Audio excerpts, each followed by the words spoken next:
mechi nzuri, lakini tumefanikiwa kupata ushindi leo.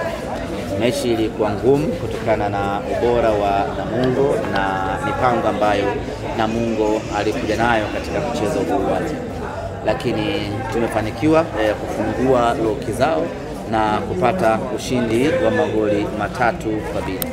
Lakini ukiachilia mbali ushindi, kilichofurahisha zaidi kileo ni kiwango bora kwa wachezaji wetu na timu yetu kwa ujumla. Tumeshuhudia performance ya kuvutia kweli kweli. Tumeshuhudia kiwango cha mchezaji mmoja mmoja kikiongezeka ubora. Tumeshuhudia performance ya kuvutia kutoka kwa mchezaji mmoja mmoja na timu kwa ujumla.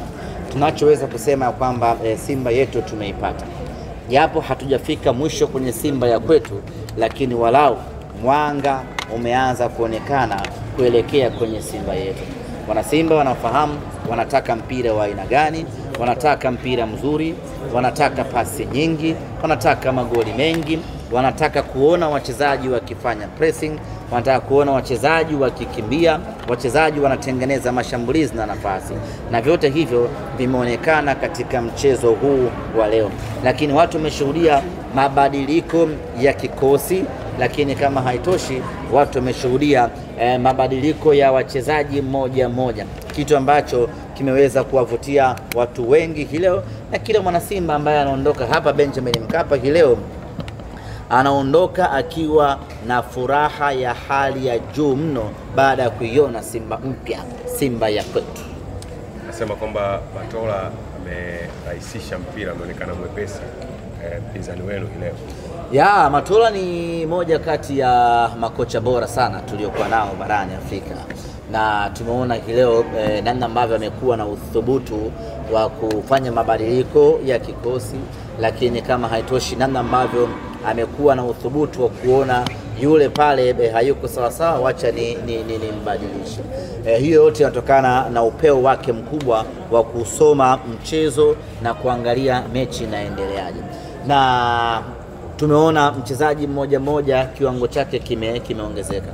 Tumeona leo Alassane Kante akitawala pale katikati, anapokonya, anapiga pasi fupi, anapiga pasi ndefu, anatengeneza mashambulizi.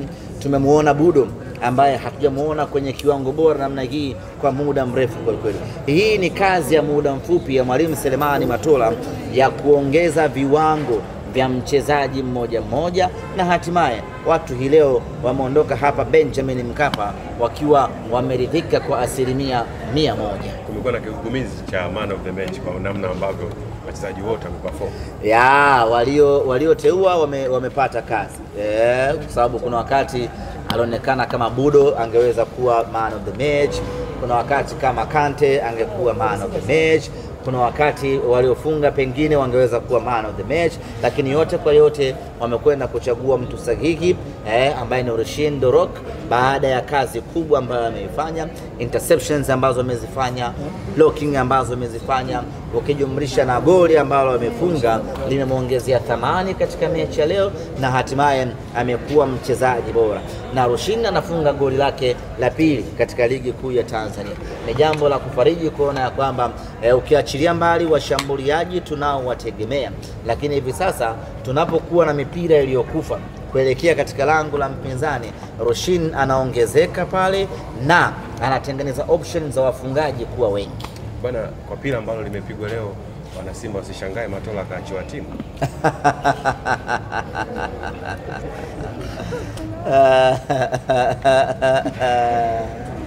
Tusubiri viongozi wataamua. Matola kafanya balaa. Yametukata kiu. Kwa muda mrefu hatujaona Simba yetu ikitakata namna hii.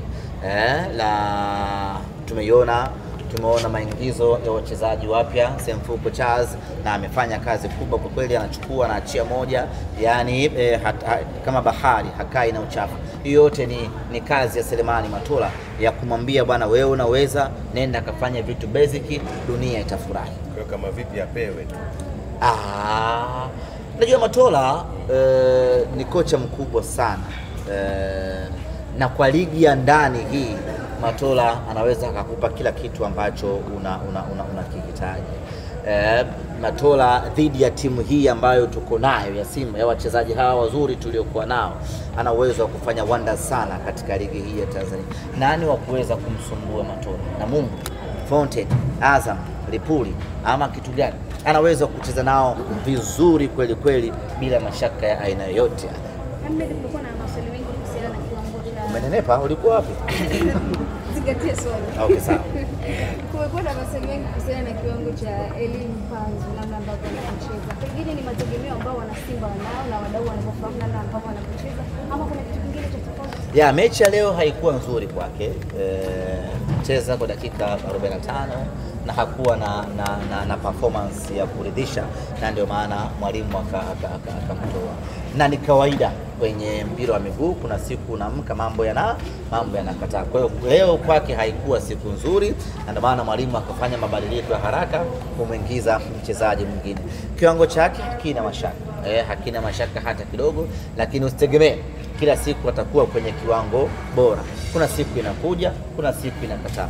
Leo kwake imekataa na mwalimu akampumzisha ili kuendelea kujipanga kwa mechi inayokuja. Pengine wana Simba mnatumiaje wiki hizi 2 ama 3 kwa ajili ya kufanya kwenye mchezo unaofuata? Tuna mapumziko kidogo hapa ya siku kama 3-4 hivi.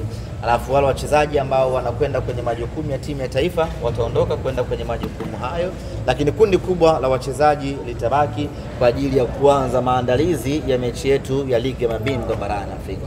Na katika wiki 3 hizi za maandalizi tayari tutakuwa tumeshapata kocha mkuu ambaye atakuja kusaidiana na wataalamu wengine waliopo ndani ya Simba kwa ajili ya kufanya na kuanza maandalizi kuelekea katika mechi yetu dhidi ya Nsingizini kwenye ligi ya mabingwa barani Afrika. Ni huyu ambaye ameonekana Dar es Salaam, alikuwa kihudumu Young Africans miaka kadhaa, kocha mpya. Unamzungumzia Sheikh Nasreddin. Mimi mwenyewe nimemsikia yuko town hapa. Sijajua. Sijaona naye. Na sijajua amekuja kufuata kitu gani. Kwa kuwa ameshaishi hapa, pengine ana mipango yake amekuja kuitimiza.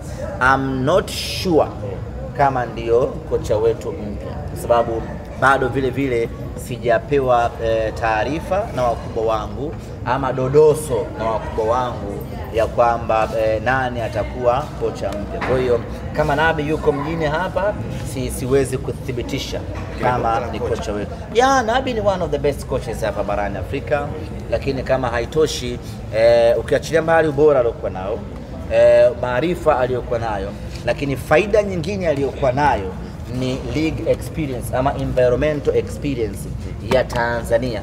Ameshafanya kazi hapa miaka 2 kama sikosei, maana yake anayafahamu vizuri mazingira ya Tanzania. Kwa hiyo hiyo peke yake inampa faida zaidi ya kuwa candidate bora zaidi kama kweli watu watakuwa wanamhitaji. Umeshajipanga, unamtambulishaji baharini au watu wanamtambulishaji nani?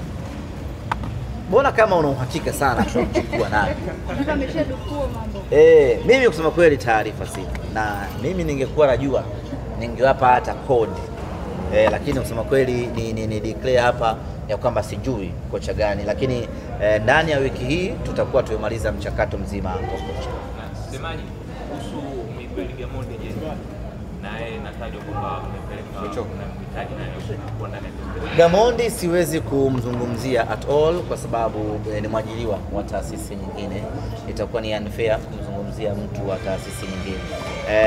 Sheikh Nabi nimemzungumzia kwa sababu ni mtu huru, lakini kwa Gamondi I reserve my comment. Leo bwana mapema wanangu. Hatujazungumzia goli ya Selemani Mwalimu.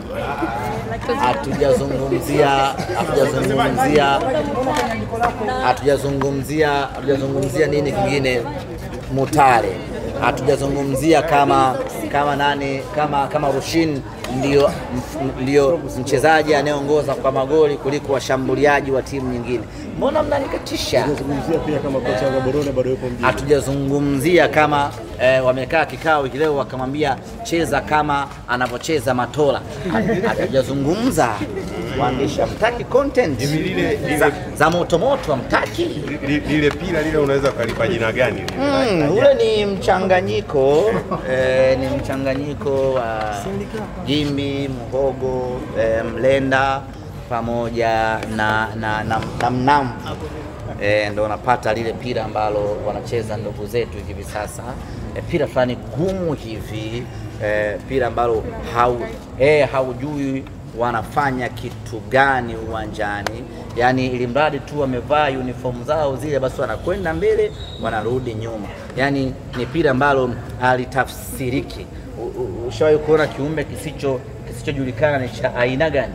Basi ndio pira ambalo wanacheza jamaa zetu. Sasa wamekuwa na vikao vingi vya kutaka kumfukuza bwana Foil. Foil sio kumfukuza, yani wanamshawishi ajiuzuru. Kwa sababu wakimfukuza inabidi wamlipe, na yeye hataki kujiuzuru. Kwa hiyo kilichofanyika, wakawapanga mashabiki pale Mbeya. Unaona bana, wakawapanga mashabiki pale Mbeya wamzomee Foil, ili Foil yakasirike abwage manyanga, na Foil ikasema hata warushe mawe mimi hapa sitoki. I'm telling you my brothers. Unaona bana, kasema achilia mbali Mayendo, hatukutaki. Hata wanirushie mawe wewe hapa, mimi siondoki mpaka mnifukuze ili mimi nichukue mpunga wangu wa kutosha hapa niende nikale maisha. Mimi bado kijana, miaka 30 ngapi, nikae bila kazi hivi. Kwa hiyo bwana Foil amegoma kujiuzuru mpaka afukuzwe. Kwa hiyo wanawatengeneza mashabiki, sijui umeelewa wanawatengeneza mashabiki wamzomee Foil, ili Foil afike mahala aseme mimi bana hawanitaki, awage manyanga. Na Foil akasema hapa mimi siondoki. Kwa hiyo ngoma ni nzito kweli, na sisi tunaifuatilia kwa ukaribu kuona inaishaje hivi. Kwa na leo baada ya mechi akamwambia basi, kama hutaki kuondoka cheza kama Matola. Unaona ndio kichwa kinawauma hapo sasa. Ngoma bado mbichi kweli.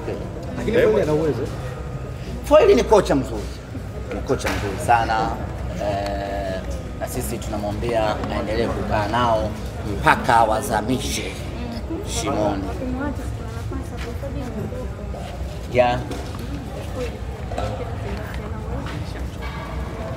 Abaki huko.